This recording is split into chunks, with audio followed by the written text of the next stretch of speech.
actually one is just recovering, getting enough sleep. Because if you're not sleeping enough and you're not recovered, then you can't physically push yourself at the gym to lift more, right? But the training secret is just progressive overload. Like it's clean, it's like strict form, strict form, like good form, not just like pumping out the body. Like you see people just swinging, just like jerking, and they look like crap. It's because they're not lifting properly. All right. Like bodybuilders, they know how to train, they know how to lift, they know how to target like the muscles, different angles, right? Just by changing your cam position, you can hit a different strand of muscle. So really focusing on the form and then progressively overloading it either through reps and sets.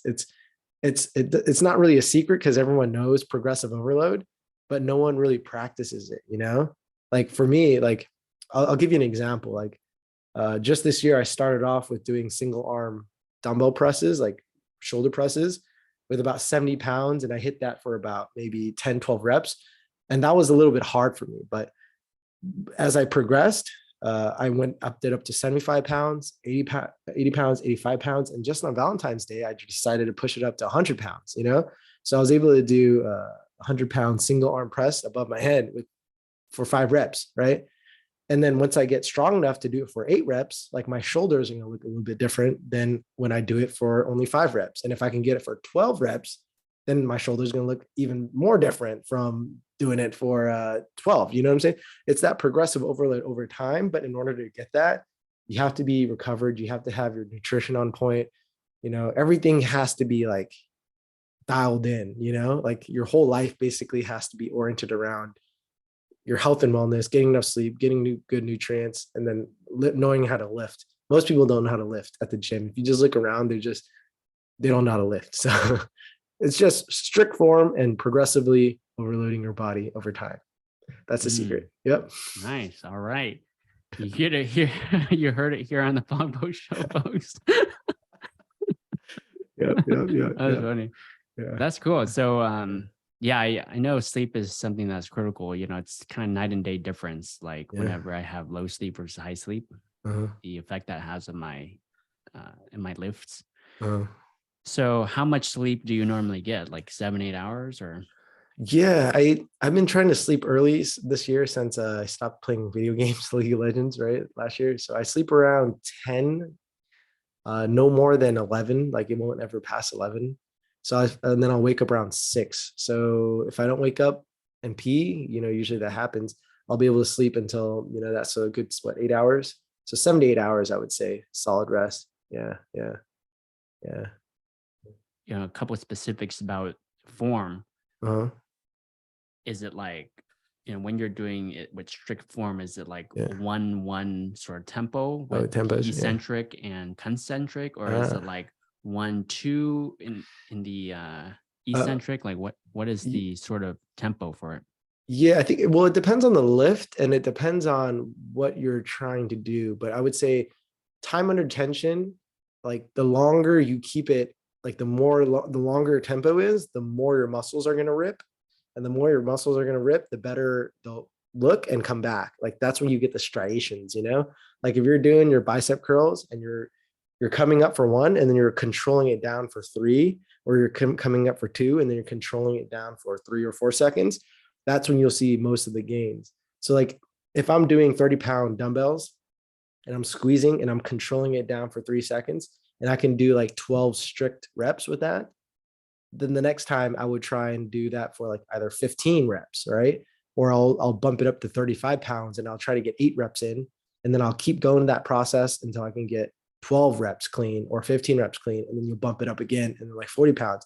So like now I could like start to curl 60 pounds, but I can't do it clean, right? But I could do 50 pounds clean, right? So then I'll just keep oscillating, jumping back and forth between 50 pounds, 60 pounds, but really focusing on the squeeze and the time under tension, mind muscle connection, time under tension, really focusing on just the body part that you're doing and really maximizing, like zoning in on that, and then there's like different hand grips. There's different like angles you get hit out. So there's so many different ways you could approach it to make the muscle grow and stuff like that. But yeah, time under tension. Yeah.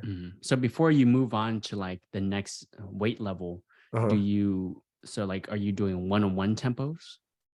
No, what kind of tempo? Oh, I see. Well, so like it would depend on the exercise. Like for Mhm. back too, Mhm. like if I do the pull down machine, I come down for like 2 seconds and then I control it back up for 3 or 4 seconds. So it really depends. Like if the heavier it is, you can't physically do that tempo, but your goal is you want to do that tempo. Like I would say the longer the better. Try something insane. Try to make it like 5 seconds controlling it down and Mhm. then like 8 seconds controlling it back. So you can Mhm. really feel the muscle Right. and then amp that all the way up until you can't physically do it anymore. But the Mhm. tempo, it depends on the exercise. But I would say the Right. longer the better if you're trying to body build. Yeah, Yeah, definitely. yeah. So how often are you switching the different types of like exercises? Are you doing the same exercise every day and then like progressively overloading there, or like how often do you change day to day? Yeah. So for my key lifts, you know how people say there's like the squat, the bench, the deadlift, and all that. Because I'm so into functional training and posture Mhm. and whatnot, I can't overload those lifts. Like I can't overload Mhm. bench. I can't overload like anything that's like squat, like stationary, Mhm. because I have imbalances. Like my Mhm. clavicle on my right side is physically smaller, so like I can't overload it without causing pain in my body. So instead of doing like bench press, I'll overload the dumbbell press.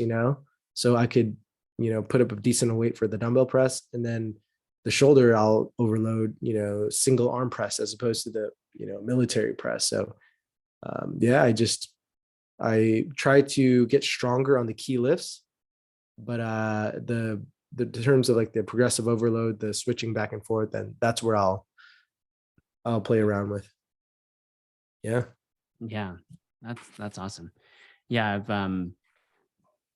been really intentional about like my workouts as well. It's good. Focusing on Yeah. like tempo, and then I've been also trying to switch things up, a little Uh, bit. Like I think a trainer told me that like every 3 to 4 months he would switch the whole training, so that oh, I way see. keeps the body guessing and Uh-huh. not be at the same pace. So like I'm trying different things, but like Uh-huh. yeah, I need to focus more on progressive overload. Like it's easy to just go to the gym and just do the same thing.